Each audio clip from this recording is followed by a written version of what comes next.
Our correspondent Said Puraza is joining us now from the British capital, London.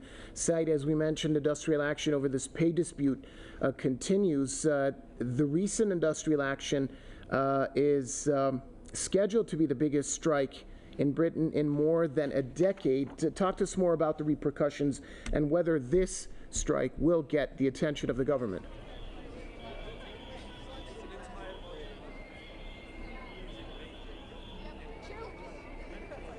That certainly is the hope of the strikers, Bardia. I have a hard time hearing what you're saying, but I'll try to address that question as best as I can.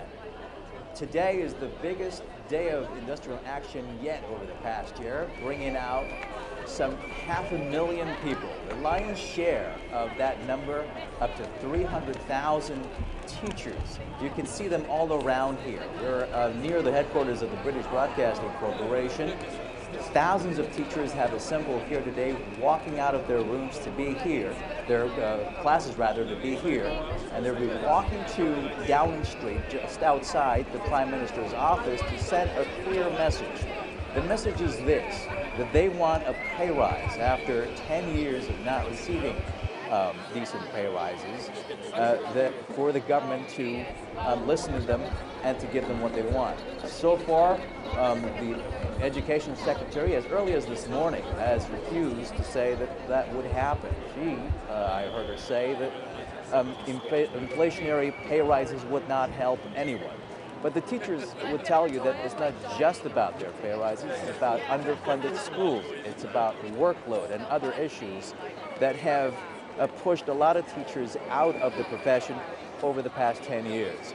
A recent statistical analysis by Labour is a case in point, has found that 3 in 10 teachers who qualified over the past 10 years have since left the profession. It's an alarming statistic, really. That's lots of thousands of teachers who have left the profession. And so that has brought out so many teachers, as I say, up to 300,000 teachers here in England and in Wales on strike, walking out of their jobs. Of course, this is the first time the teachers are doing it since 2011, but as we have seen over the past year, lots of different walkouts by workers in different industries, such as rail and mail, postal workers, as I say, NHS staffers, ambulance drivers. As a matter of fact, some of those, tens of thousands of those, will be striking today as well, February 1st. Ambulance drivers in particular, and also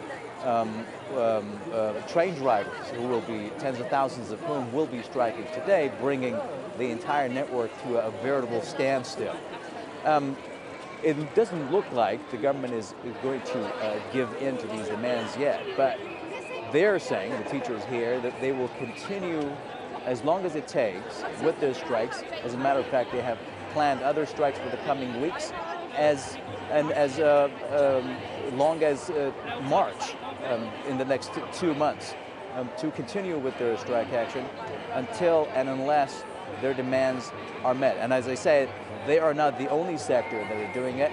There are other workers in other industrial sectors who are planning or have planned to go on strike. The most recent addition, of course, has been the firefighters, who haven't set a date yet, but they too will be going on strike in the coming weeks or months. We're yet to find out when.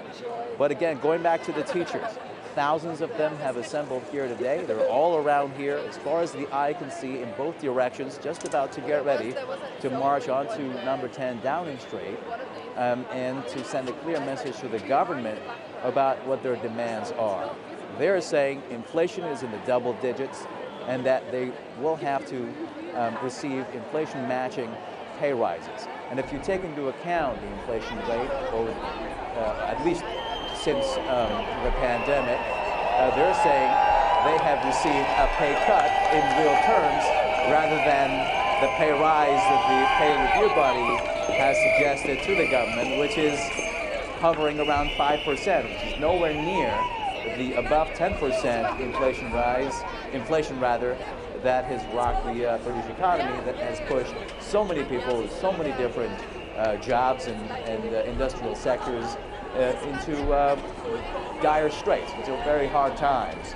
And that has drawn these teachers who tell you they don't want to be here today, but they really didn't have any other option than to leave their classrooms, to come here, or to be on the picket lines outside their schools across the country, across England and Wales today.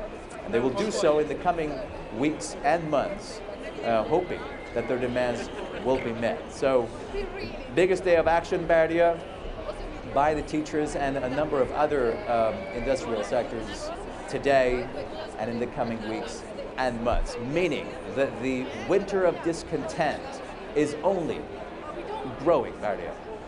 All right, thanks a lot. Press TV's very own Said Puraza joining us from the British capital, London.